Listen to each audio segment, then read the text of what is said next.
Hola a todos, bienvenidos de nuevo a mi canal, soy Gostilian. Hoy os traigo una nueva colaboración con Dracoideas, con este Port Arthur, un formato de caja pequeña, una caja preciosa, muy bien acabada, como en el 300 y el Batalla de Midway. Así que nada, no me enrollo más, vamos a ver este juego, vamos a ver cómo se juega y a ver qué os parece. Empezamos con la colocación inicial, no voy a explicar el setup paso a paso porque lo tenemos en el manual muy bien explicado, pero esta sería la disposición inicial. Deciros que voy a explicaroslo con la regla opcional, que la explicaré solamente al final, que incluye los barcos con la mina en la parte inferior derecha. Esto no significa que el barco sea diferente, simplemente son barcos que fueron hundidos en la zona del Mar Amarillo durante la guerra por minas, y en el juego normal, en el que no se juega con la regla de las minas, pues directamente ya no se juega con estos barcos. Pero como lo voy a explicar completo, he incluido esos barcos, que hay tanto en el bando japonés como en el bando ruso. Entonces, aquí veis el tablero, es un tablero súper vistoso, súper bonito, la verdad.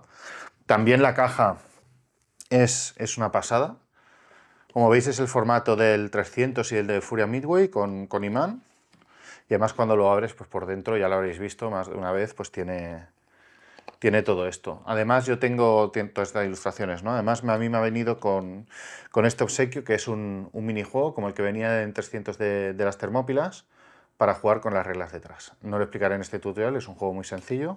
Los que estéis interesados, pues nada, es leer esa carta y ya podéis empezar a jugarlo. Entonces, vamos allá. Componentes que tenemos, pues como os he explicado, tenemos los barcos. Los que tienen la banda roja debajo son los japoneses, los que tienen la banda azul debajo son los rusos. Entonces tenemos por un lado el factor de movimiento, que es el dado de la izquierda, después veremos cómo funciona. Tenemos la potencia del fuego, que es la que tiene el fondo amarillo debajo, y tenemos el nombre del barco debajo. Además, en el caso de los japoneses no, pero en el caso de los rusos sí. En la esquina superior izquierda nos va a indicar en el puerto donde empieza la partida. En este caso, pues el puerto azul, que es Port Arthur, pues empieza aquí el barco, en este puerto. Después tenemos otros barcos rusos que tienen un 4 o un 5 arriba, en la parte superior izquierda del token, que nos marca pues en qué turno entran, porque hay parte de la flota rusa que no estaba en el sitio, entonces tenía que llegar desde lejos y llegarán barcos en el turno 4 y en el turno 5 del ruso, con lo cual al japonés le interesa limpiar antes de que llegue a esos turnos, ¿no? Entonces aquí tenemos el marcador de turno que irá avanzando, y cuando llega al 4 pues evidentemente haremos la fase de entrada de los barcos, que luego veremos. Tenemos el marcador de iniciativa, que puede estar del lado japonés, como empieza inicialmente, o del lado ruso. Después veremos cómo cambia de lado. Tenemos el contador de puntuación. La puntuación máximo puede ser +5 y es un tira y afloja entre los dos. O sea que si estamos en +2 para el japonés y el ruso hace un punto, por ejemplo, pues esto se mueve hacia allí. No sumamos puntos por separado, sino que es un estirar la cuerda hacia un lado y hacia el otro. Si queda en medio, pues al final habrá un empate, si se dan las condiciones de victoria, y si no, pues el que está para el lado ganará la partida. Deciros que es condición sine qua non para que gane el japonés que se ocupe con infantería esta posición. Mukden. Si no se llega a Mukden, automáticamente ganará el ruso al final de la partida. Creo que por encima hemos visto el mapa, bueno, hemos visto los componentes. El mapa. En el mapa, ¿qué tenemos? En el mapa tenemos 6 zonas de mar. Cada zona de mar tiene cosas diferentes. Por ejemplo, en estas 3 de aquí, en el mar de Japón, en el Océano Pacífico y en el mar de las Filipinas, solamente puntúa el ruso, que puntuaría 2 puntos por cada una de estas zonas. Y en estas 3 zonas de aquí pueden puntuar cualquiera de los jugadores. Y en función de si se tiene 1, 2 o las 3 zonas, se van a puntuar 1, 3 o 6 puntos en la fase de puntuación. Después tenemos las zonas de desembarco, que tenemos aquí. El tema del desembarco es muy abstracto en este juego. Va a haber una fase en que vamos a colocar las tropas aquí, y si no hay barcos rusos que los hundan, pues van a entrar dentro de Manchuria, ¿no? Entonces vamos a ir siguiendo este camino, y aquí vamos a tener una bifurcación, ¿no? Para Port Arthur, para fastidiar el puerto de Port Arthur y destruirlo, o para aquí a Mukden y finalmente en Siping, que nos va a dar puntos, nos va a ir dando puntos hasta que acabe la partida. Pero bueno, esto ha sido una visión general. Los puertos. Port Arthur. El puerto de Port Arthur, tenemos aquí representados los barcos que están en Port Arthur y en el astillero de Port Arthur. Y si os fijáis, aquí hay un icono que es el de Port Arthur. O sea que este puerto da al mar Amarillo. Después tenemos Vladivostok, que está aquí muy cerquita, que da al mar de Japón. Y después tenemos el Diego Suárez, que es un puerto especial porque son, digamos que se activará cuando lleguen los... Bueno, se activará no, o sea, es un puerto que está, pero aquí llegarán los barcos que lleguen de refuerzo de Rusia, después lo veremos, ¿no? Pero el Diego Suárez es un puerto que está al sur del mapa y aquí nos marca la flechita que los barcos de Diego Suárez entran por esta zona de aquí. Los japoneses, por su lado, se considera puerto toda la isla y por lo tanto tocan todos los mares, menos el mar Amarillo. Y esto sería un poco, bueno, siempre me dejo alguna cosita. Tenemos los soldados japoneses, la infantería japonesa, y tenemos el token de bloqueo de Port Arthur, que utilizarán los japoneses cuando bloqueen. Ahora vamos a ver las fases, las que sean fáciles de explicar, las explicaré del tirón, la fase de operaciones, sobre todo, que es más complicada, pues la explicaré después.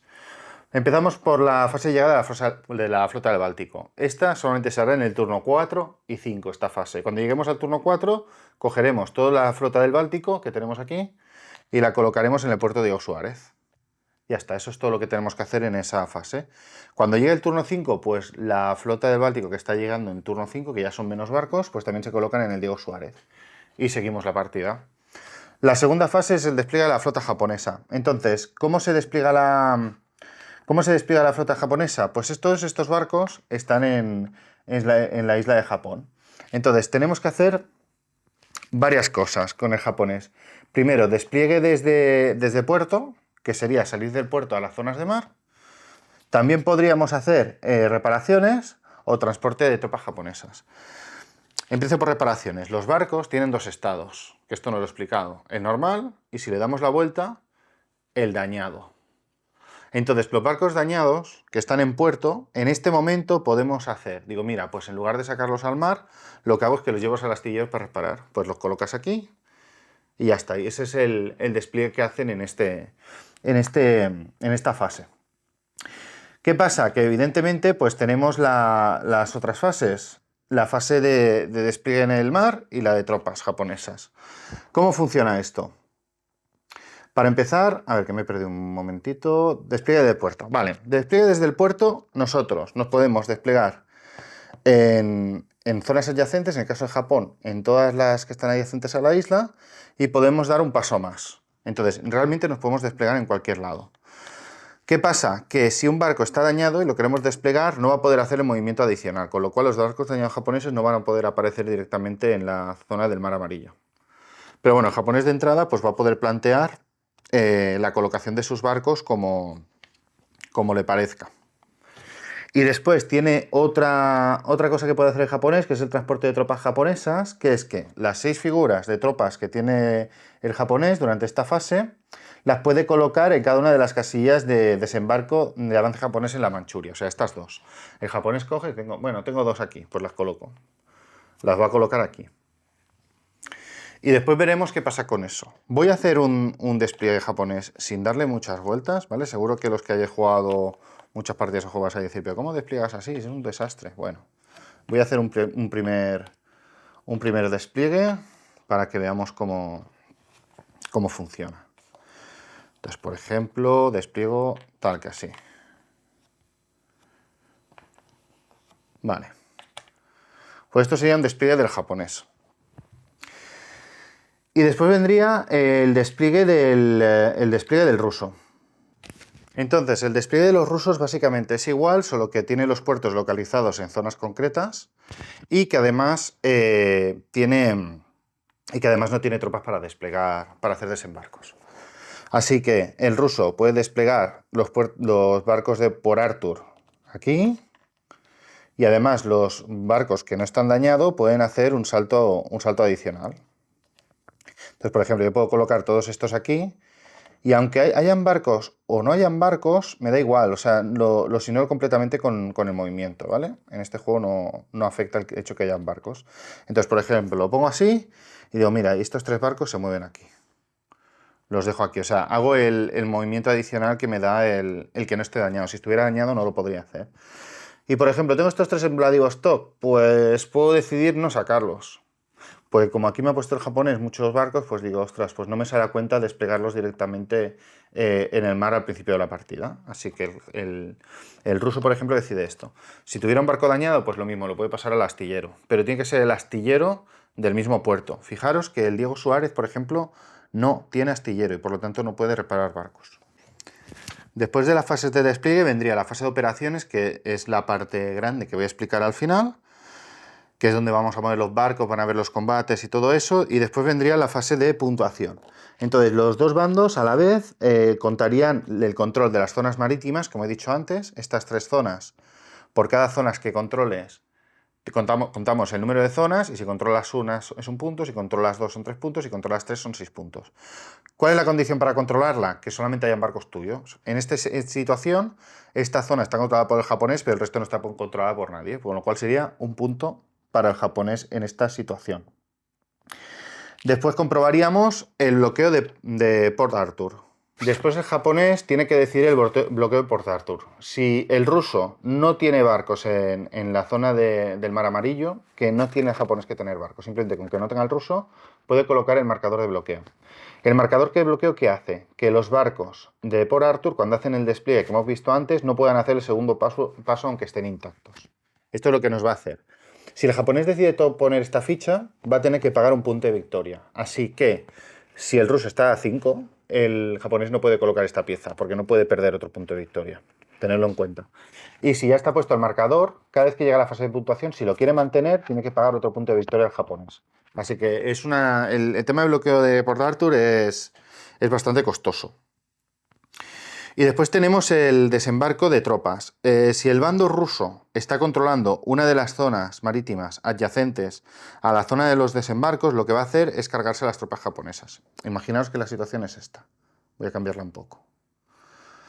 Si esta es la situación al final del turno, o sea, cuando estamos en la fase de puntuación, lo que va a pasar es que el bando ruso va a hundir este transporte, con lo cual esta tropa se va a retirar, se va a volver aquí a la reserva del japonés y va a obtener 1 punto de victoria. Si lo hiciera con los 2 transportes, obtendría 3 puntos de victoria el ruso. Así que el japonés tiene que ir con cuidado cuando vaya a desplegar aquí, porque si no está seguro que puede controlar las zonas de desembarco, le va a dar puntos de victoria gratis al ruso. Entonces es una cosa que hay que tener en consideración cuando el japonés haga el despliegue, ver si va a poder mantenerlos o no. Entonces, una vez ya hemos hecho esto, ya puede el japonés hacer el desembarco de tropas. El desembarco de tropas básicamente es colocar las tropas de desembarco en la siguiente posición vacía de este track. ¿Qué pasa? Si se da esta situación, no avanzamos todos los muñecos, sino que cuando ponemos un soldado nuevo, lo ponemos en la siguiente vacía. Cuando ponemos otro soldado nuevo, lo ponemos en la siguiente vacía. Y aquí ya tenemos que decidir si vamos a Mukden, que es decisivo para el japonés. Si el japonés no tiene esta casilla, no puede ganar la partida, da igual cómo esté la puntuación. Si puedes ponerlo aquí o lo puede poner aquí. Si lo pone aquí en Port Arthur, en la primera casilla lo que va a hacer es que todos los barcos que estén en el astillero van a pasar al puerto. Y el astillero pasa a estar destruido para el resto de la partida, porque el ruso no puede recuperar estas posiciones. En el momento que el japonés coloca aquí, se pierden todos los barcos de Port Arthur y se pierde el puerto para siempre. Así que tiene que ir el ruso con mucho cuidado cuando los japoneses ya estén entrando por aquí. Y nada, Mukden ya os he explicado lo que era. Y Spring, lo que va a pasar es que aquí se van a ir realizando cada turno una tirada. Y si sale un 3, el japonés va a obtener 1 punto de victoria. Perdón, tiene que sacar un 1, un 2 o un 3 aquí, no solamente un 3. Con un 1, 2 o un 3, cada turno, cada fase de puntuación va a puntuar un turno más. Así que el japonés tiene que decidir. Pues fijaros, no tiene tropas para todo. Va a tener que decidir al final si coloca todas, si se va a entrar en shipping o si va a destruir el puerto de Port Arthur definitivamente. Y esto sería, si no me he dejado nada, todo lo que es la fase de puntuación. Y pasaríamos a la fase de retorno a puerto. El retorno a puerto lo que haríamos es que los barcos que están en astillero para reparar quedarían reparados, les damos las vueltas y lo ponemos otra vez en la zona de puerto, lo sacamos del astillero, se hace el regreso a puerto. El regreso a puerto, ¿cómo se hace? Los japoneses siempre regresan todos al puerto único que tienen. Cogemos todos los barcos y los colocamos aquí. Los rusos, en cambio, tenemos que mirar los colores que tenemos impresos aquí en el mapa. Voy a hacer un pequeño zoom para que lo veáis. En el mapa aquí hay unos colores que nos marcan a qué puerto vuelven. Entonces, los barcos que estén aquí pueden volver a Port Arthur o a Diego Suárez. ¿Qué pasa? Normalmente nos va a interesar Port Arthur, porque Diego Suárez no tiene astillero, pero si nos han fastidiado Port Arthur, pues no hay alternativa. Y aquí, bueno, pues veis al naranja, estos van a Vladivostok, estos van a Vladivostok, estos van a Vladivostok, estos van a Diego Suárez solamente, en East China sí, pues a Diego Suárez o a Port Arthur. Entonces simplemente miramos los colores y sabemos dónde tienen que volver esos barcos. Una vez vuelven los barcos, tenemos que hacer mantenimiento. Y vuelvo para atrás. Tenemos que hacer mantenimiento. ¿Qué significa eso? Simplemente que los barcos que estén en Diego Suárez o que estén en Port Arthur cuando no tengan astillero, o sea, si están en un puerto que no hay astillero, se le da la vuelta y se ponen dañados. Esto representa que los barcos están faltos de mantenimiento porque están en un sitio donde no se pueden mantener los barcos y por lo tanto quedan dañados. Y son más vulnerables a ataques y a problemas que puedan tener. Entonces siempre nos va a interesar tener los barcos en un puerto con astillero, pero con los rusos puede llegar un punto en que según donde dejemos los barcos va a venir un puerto sin astillero, sí o sí. Entonces es un tema que hay que tener en consideración. Y avanzaríamos finalmente el marcador de turno. Si ya estamos en el turno 6, pues determinaríamos el ganador de la partida. Bueno, y ahora vamos a ver la fase de operaciones con más detalle y para eso me ayudo de la ayuda de jugador que tenemos aquí, que es muy útil, la verdad, nos viene toda la información del juego prácticamente que vamos a necesitar consultar durante la partida. Pero me quiero centrar en este esquema de aquí, porque nos va a ser muy útil para entender la secuencia. Mirad, cuando empieza la secuencia, lo primero que vamos a hacer es que cada uno de los bandos va a tirar un dado. En el juego nos vienen 6 dados de 6 caras, entonces cada uno de los bandos va a tirar uno de los dados. Y se van a comparar los resultados. Entonces, si los resultados son diferentes, vamos a mirar primero, lo que va a pasar es que el jugador que ha sacado el dado más alto puede llevar a cabo una operación naval o pasar. Si pasa, el otro jugador puede hacer una operación naval o puede pasar. Si decide pasar, si pasan los dos, la fase de operaciones termina y pasamos a la siguiente fase. Aquí, si por ejemplo se sacan los dos dados iguales, directamente pasamos a esta casilla también, como veis. Entonces, en esta casilla, ¿qué es lo que pasa? Que en principio tenemos que pasar a la siguiente fase a menos que se utilice el marcador de iniciativa. El marcador de iniciativa es esto, que comienza por el lado japonés. Entonces, en este caso, como está del lado japonés, el jugador japonés puede decir en este instante si le da la ficha al ruso y le da la vuelta, a cambio de volver a iniciar la fase, o sea, volver a tirar un dado cada uno. Que puede pasar que tiren, vuelvan a empatar y el ruso diga, vale, como estamos aquí de nuevo, el ruso dice, vale, pues no, acabamos turno, porque me interesa, y se acaba el turno y ya está. Pero el marcador de iniciativa va a permitir alargar los turnos y evitar que se acabe el turno. Si tenemos el marcador de iniciativa, sabemos que vamos a poder forzar al menos una tirada de dados más. Entonces, como veis, este esquema es importante, porque si cuando una vez se lleva una operación naval, volvemos al principio, y es todo el rato este ciclo. Se puede dar la circunstancia de que haya un bando que tenga 5 activaciones seguidas. Lo que pasa es que en el momento que pase, pues directamente va a poder jugar el otro jugador. Y esta es la secuencia de turno que está muy bien porque no es lineal, no es un tuya mía, tuya mía, tuya mía, sino que puede ir variando como en un sistema de cheats, bueno, en este caso con dados. Entonces nos vamos a centrar ahora en lo que es las operaciones navales. En primer lugar tenemos la de movimiento de buques. Y lo primero que tenemos que aclarar es qué es una escuadra. Una escuadra es un conjunto de barcos del mismo bando que comparten zona marítima. Es decir, aquí en el mar amarillo tenemos dos escuadras. La escuadra japonesa, compuesta por estos barcos, y la escuadra rusa, compuesta por estos. ¿Por qué es importante el tema de las escuadras? Porque las escuadras durante la fase de operaciones no se pueden dividir. Yo no puedo coger dos barcos de aquí y mandarlos para allá. No.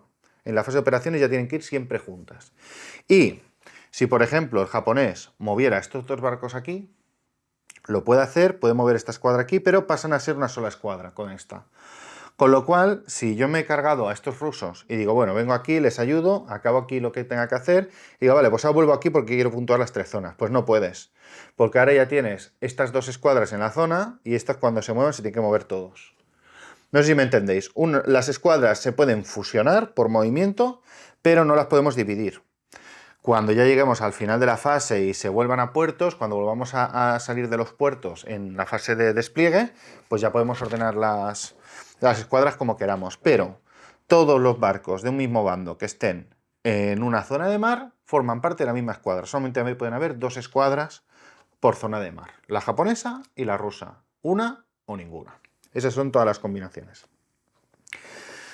Entonces, ¿cómo funciona el movimiento? Yo el movimiento lo puedo hacer de una zona de mar a un puerto que esté en la misma zona. Lo puedo hacer desde un puerto de la misma zona a la zona de mar. Por ejemplo, yo antes he dejado en Vladivostok un barco sin sacar porque la situación fuera no era agradable. Si después el japonés se mueve, pues tengo la opción de intentar mover los barcos hacia afuera. ¿Y por qué digo intentar mover? Porque tenemos que ver entonces el símbolo del dadito que tenemos abajo a la izquierda de cada uno de los barcos. Tenemos que comprobar la velocidad de escuadra. La velocidad de escuadra es la velocidad del barco más lento. En el caso de esta escuadra, como tenemos barcos de nivel 4, 5 y 6, pues la velocidad más lenta es 4, con lo cual la velocidad de escuadra es 4. Y en el caso del japonés pasa lo mismo, 5, 5, 4, 4, con lo cual 4. Si quisiera mover esta escuadra, ya sea por Arthur o al mar adyacente, tiro un dado y tengo que sacar un 4 o menos. Si saco un 4 o menos, el movimiento se realiza. Y ya habría finalizado el turno. Si saco un 5 o un 6, fallaría porque tengo que sacar igual o menos, y entonces lo que pasaría es que el otro rival podría realizar una operación, en este caso, ¿vale? Una operación naval en el caso de que fallemos. Entonces hay que ir con cuidado de cómo agrupamos los barcos, qué velocidades tienen, para que se puedan mover con soltura. Evidentemente, si el jugador ruso hace esto y falla el movimiento y le toca al japonés, el japonés puede decidir a hacer una operación marítima o pasar, o si hace la operación marítima y falla, pues ya pasarían otra vez al principio del diagrama y volverían a tirar los dados. Entonces, dicho esto, pasaríamos a ya las batallas navales. Y ahora os voy a explicar la otra operación naval, que es comenzar la batalla naval. La tercera operación naval sería pasar, ¿vale? Pero bueno, es en la situación de que hacemos el movimiento y falla y el otro jugador pues decide pasar. Pero básicamente sería el pasar, mover una escuadra y comenzar batalla naval. ¿Cómo se inicia una batalla naval? Pues vamos a imaginarnos que somos el jugador ruso y queremos empezar una batalla naval. Vale. Primero tenemos que determinar quién va a ser el primer jugador. Bueno, en este caso el atacante sería el ruso y el defensor sería el japonés, porque estamos en el turno del ruso. Entonces, tenemos que decir quién es el primer jugador y el segundo. O sea, quién es el que va a atacar primero y el que va a atacar el segundo. Entonces, en este caso, tendríamos que mirar la velocidad de la escuadra, que os recuerdo que es el número más bajo de todos los barcos, el de la izquierda, y la escuadra que tuviera el número más alto sería la primera en atacar. Fijaros lo importante que es la velocidad de la escuadra. En este caso estarían empatados. Entonces, en caso de empate, es el defensor el primer jugador. Pero solo en caso de empate. No va a disparar siempre primero el defensor. Va a disparar el más rápido. En caso de empate sí que va a ser el defensor. Entonces, en este caso sería el defensor. ¿Qué va a tener que decidir el japonés? Pues el japonés lo primero que va a hacer es sumar todos sus factores de combate, en este caso 6 más 1, 7, más 5, 12, más 2, 14, y entonces tiene que decidir si tira de 1 a 6 dados. ¿Cuántos dados tira? ¿Por qué? Porque le va a interesar, cuando haces un ataque, te interesa sacar el valor total de los dados, tiene que ser igual o inferior a la suma de factores de combate. Es decir, si yo tengo aquí 11, 12, 14, el valor total de los dados tiene que ser igual o menor de 14. ¿Por qué? Si el resultado es igual o menor de 14, los impactos sobre el objetivo van a ser igual al número de dados que hemos lanzado. El número de dados, no el valor de los dados, ¿vale? El número de los dados que hemos lanzado. Además, si hemos sacado dos resultados iguales, o sea, por ejemplo, dos unos, vamos a hacer un crítico. Si además hemos sacado dos treses, pues vamos a hacer por los dos unos un crítico y por los dos treses otro crítico. Aparte de los daños que hemos hecho de base por tirar, yo qué sé, 5 dados, ¿vale? Si hemos sacado más, lo que vamos a hacer es que vamos a ir asignando los dados de mayor a menor y vamos a ir restando la potencia de fuego y vamos a meter todos los dados que podamos. Y no vamos a poder hacer críticos. ¿Cuál es la diferencia entre un impacto normal y no crítico? En el normal es el que ha recibido el daño el que decide los giros. El giro normal, pues esto es un impacto, esto es un segundo impacto. Y fijaros que los barcos por detrás, que esto no lo expliqué antes, tienen estrellitas. Estoy buscando que tengan estrellas diferentes. ¿Veis? este tiene 3 y este tiene 1. ¿Qué significa? Que si yo hundo este barco, o sea, hago el primer giro, esto es un impacto. Cuando yo le aplique otro impacto a este, serán 3 impactos en realidad. Si quito este barco, habría asignado 3 impactos más. Voy a hacer un combate entero de prueba hasta el final a saco para que veáis cómo... Bueno, hasta el final a saco no, o sea, una ronda de combate para que veáis cómo va.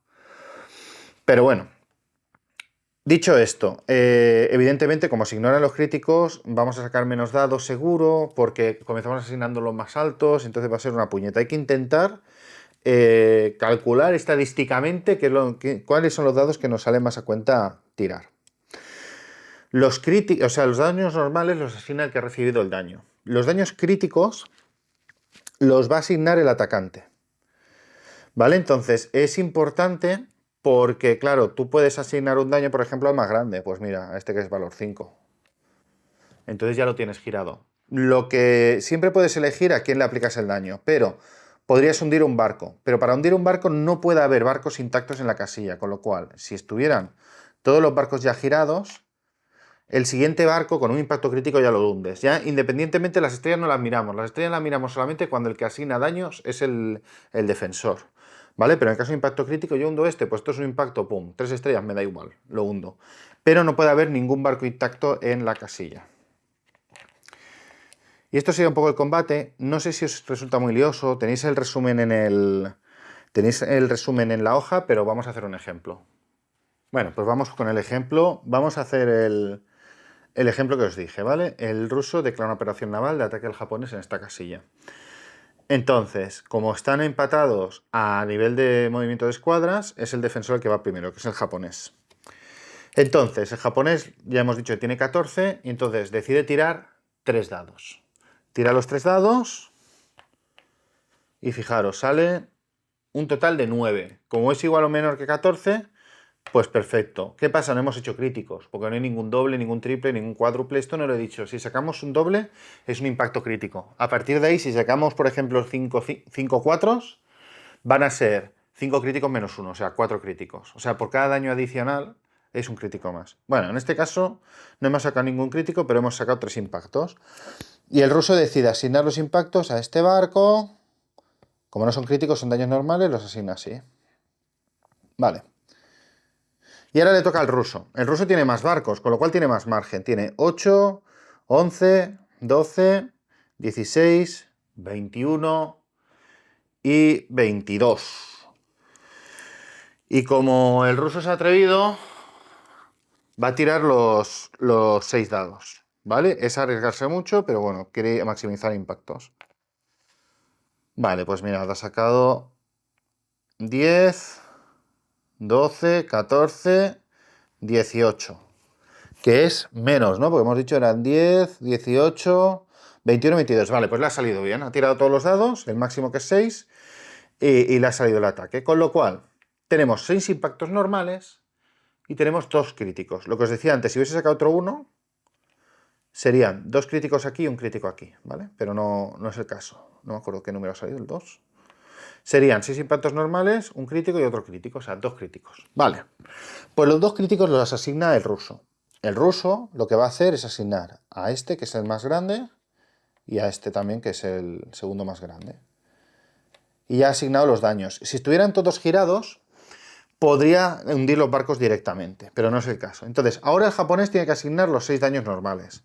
Ya lo tiene más complicado, porque veis que no tiene muchas más posibilidades. Primero, asigna los 2 que le quedaban, pequeñitos, y le quedan 4 por asignar. ¿Qué pasa? No podemos asignar fracciones. O sea, si yo tengo que aplicar 2 de daño, solamente me quedan barcos de 3, me hundo un barco de 3 y me aguanto, ¿vale? Pero bueno, en este caso le quedan por asignar 4 daños. ¿Cómo lo podría hacer en este caso? Podría hundir, por ejemplo, este de 3 y este de 1. Podría hundir también el de 3 y el de 2, pero bueno, estaría sobreasignando daño. El de 3 y el de 1, o hundir el de 5.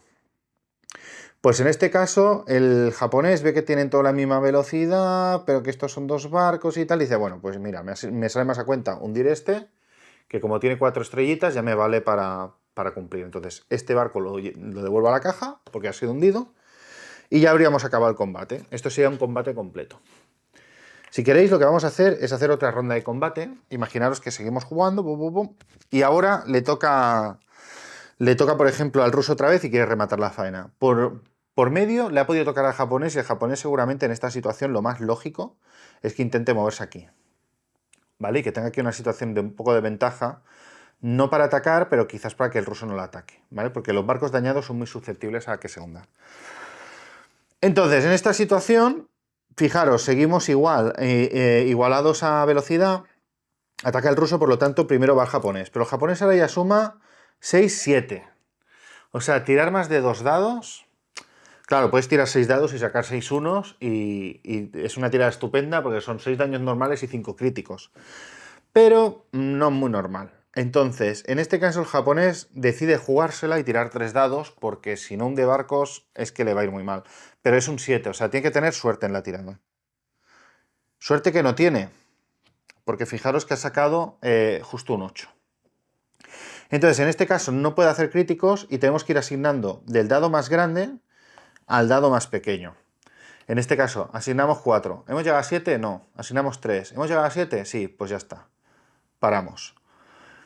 Y entonces asignaría 2 daños. ¿Qué hubiese pasado? Imaginaos que el japonés tira 4 dados. Para que tengáis otro ejemplo más vasto, para que entendáis las consecuencias. Aquí encima es una tirada muy grande. Entonces, vamos a asignar, no hay críticos, porque se ha fallado, se ha sacado un número superior al factor de combate, y asignamos el más grande primero. 6.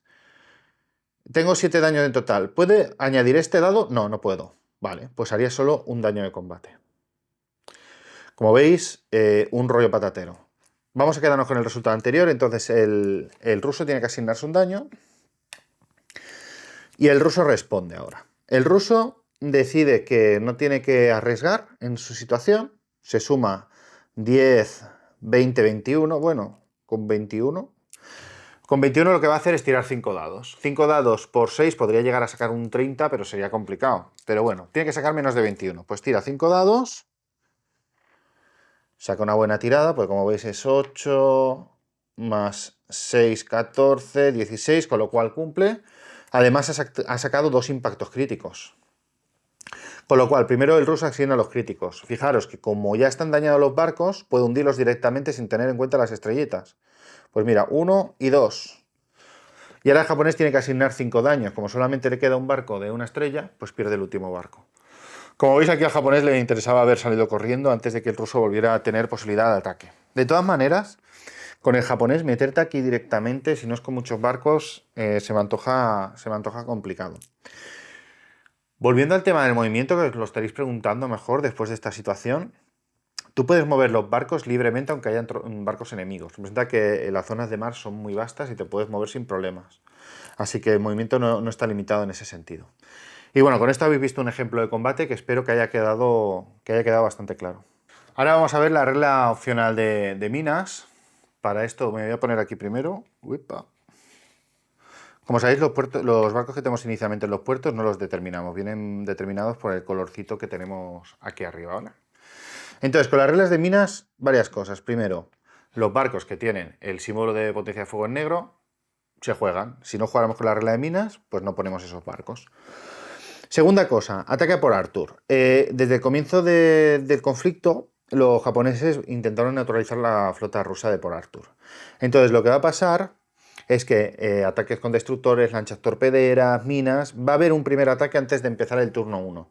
Entonces, lo que vamos a hacer es, el bando japonés tira un dado y divide el resultado obtenido entre 2 redondeado hacia abajo. Con cada impacto se daña un barco. Por ejemplo, tiramos el dado, sacamos un 5 entre 2, 2,5, redondeado hacia abajo 2.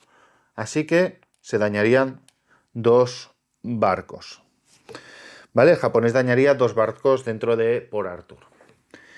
¿Qué más tendríamos? La detonación de las minas. Si el marcador de bloqueo de Port Arthur está colocado en la zona del Yellow Sea durante la fase de regreso a puerto, en la fase en que estamos volviendo al puerto amigo, lo que va a pasar es que las escuadras de ambos jugadores que regresen desde esta zona marítima, en este caso estas 2 escuadras, que vuelvan desde... ¿no? Lo pongo así. que vuelvan desde esta zona, van a tener que tirar un dado cada uno y van a tener que comparar el resultado de la tirada con la velocidad de la escuadra. Si el resultado es menor que la velocidad de la escuadra, los buques llegan a puerto sin recibir ningún daño. Pero si el resultado es mayor que la velocidad de la escuadra, el número de impactos será igual a la diferencia entre el resultado de la tirada y la velocidad de la escuadra. El bando propietario de la escuadra es el que decide cómo asignar los daños en este caso. Entonces, imaginaros que estamos en esta situación. Las dos escuadras vuelven a puerto, esta por Arthur y esta Japón, y entonces cada jugador va a tirar un dado. Fijaros que esta escuadra tiene velocidad 3 en este caso, porque es el barco de menor velocidad, porque al estar dañado este es más lento, este es 3 y este es 4. Entonces tiraría el ruso por aquí y tiraría el japonés por aquí. Pues mirad, en este caso el ruso ha sacado un 1, es un 3 o menos, con lo cual se salva, vuelve al puerto tranquilamente. Pero el japonés no, el japonés ha sacado un 5, que no es igual o menor que 4, que es la velocidad de la escuadra. Como nos pasamos en 1, 5 menos 4, 1, el jugador japonés decide, por ejemplo, dañar este barco. Y entonces ya vuelven al puerto. Y una cosa, el buque, si el buque ya estaba dañado, se hunde, si se asigna el impacto de la mina. Si el buque estaba intacto, le vamos a dar la vuelta y vamos a tirar un dado por ese barco igualmente, ¿vale? O sea, todo lo que os explica ahora, esto es añadido y tenéis que hacerlo también. Se tira un dado, si el resultado de la tirada es mayor que la defensa del buque, el buque se va a hundir. Si el resultado de la tirada es menor o igual que la defensa del buque, se devuelve al puerto dañado. Con lo cual, imaginaros, el japonés ha asignado este, tiene una estrella, tira un dado, o sea, con 4 se hunde el barco. Solamente se salvaría con un 1. Entonces, a lo mejor en esta situación le sale más a cuenta dañar un barco grande, que este tiene un 4, por ejemplo, porque este barco solamente se hundiría con el impacto de la mina con un 5 o con un 6, ¿veis? Ha sacado un 4, sobrevive, puede volver a puerto. Entonces, recapitulando. ¿Cuándo actúan las minas? Ataca por Arthur antes del turno 1. Detonación de las minas cuando está el bloqueo de por Arthur y los barcos vuelven.